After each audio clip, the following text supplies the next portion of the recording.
How to upload a video on YouTube using iPhone. Hi guys, in this video I'm going to show you step by step that how you can upload a video on YouTube using iPhone. So let's dive in. So first you have to open your YouTube app and then click this plus icon over here, and then you have to click keep current selection, or if you want to add more photos you can click select more photos. Now you simply have to click this gallery over here, or you can go to video over here and just choose the video. Now just choose the video that you want to upload. For example, I want to upload this video over here. Then you have to click next over here and it's going to bring you to this page, and you have to click next again.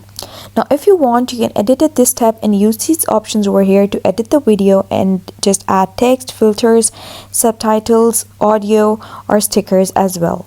Now wait for the video to get processed. This might take a moment. You can also add sound at this point by clicking this add sound option. Now, once the video is uploaded, you have to click upload over here and it's going to upload the video. And that's how you do it.